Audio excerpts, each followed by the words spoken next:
Hello everyone, my name is Ken Petroff, Power Transformer Product Manager for Megger at the Valley Forge factory. I'm here today to show you how to update any lead set that has a clamp on it to the new 100 amp Kelvin clamp from Megger. The 100 amp Kelvin clamp, as the name implies, is capable of handling up to 100 amps on the current side of the jaw while having a separate potential measurement capability on the other jaw.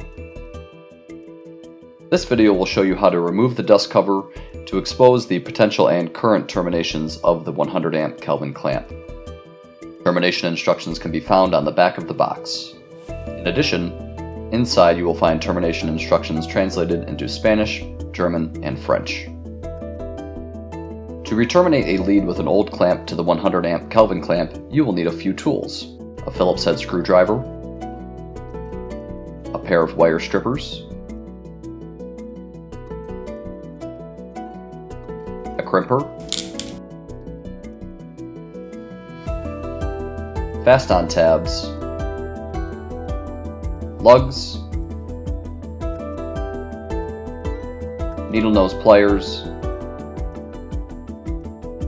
and a ratchet.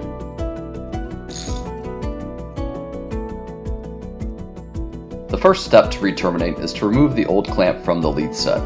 To do that, take your wire cutters and snip, which is already done here.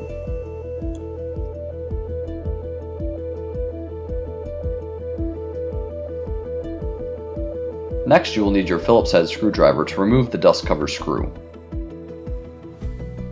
Remove the screw, pop up the dust cover, and separate the dust cover from the strain relief. Set the dust cover aside and place the strain relief over the lead.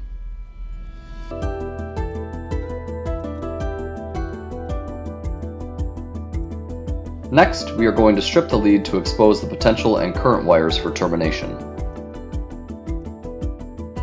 To get the approximate length, place the strain relief and lead inside the clamp and line up the lead to the current stud, as this is the longest termination. In this example, I am stripping the lead back to the strain relief. Use caution when stripping the wires, as you do not want to accidentally cut into the underlying current and potential leads. Once stripped, you will see a current and potential wire, if terminating a Kelvin lead set, a shield wire, and some extra insulation.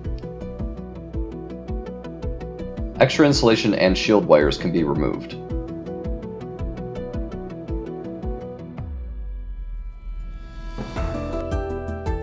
Now we need to strip the current and potential wires for crimping. Again, place the strain relief and lead into the clamp. Note that the current lead will match up nearly perfect in length to the stud, while the potential lead will require a little more length to be trimmed to connect to the fast-on.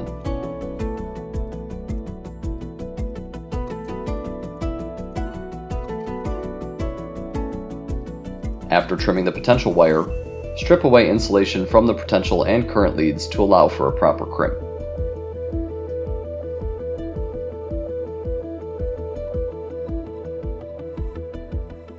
After stripping, it is time to crimp. The crimping can be done in any order, but for this video I am crimping the potential wire first. The potential wire needs to be crimped to the female fast-on tab. The current wire will be crimped onto the lug.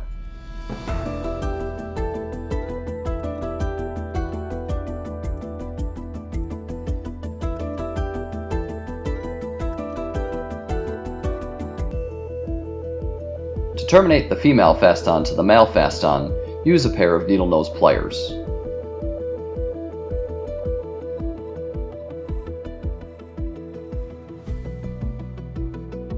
Using a ratchet, remove the nut from the current stud, place the lug over the stud, and secure.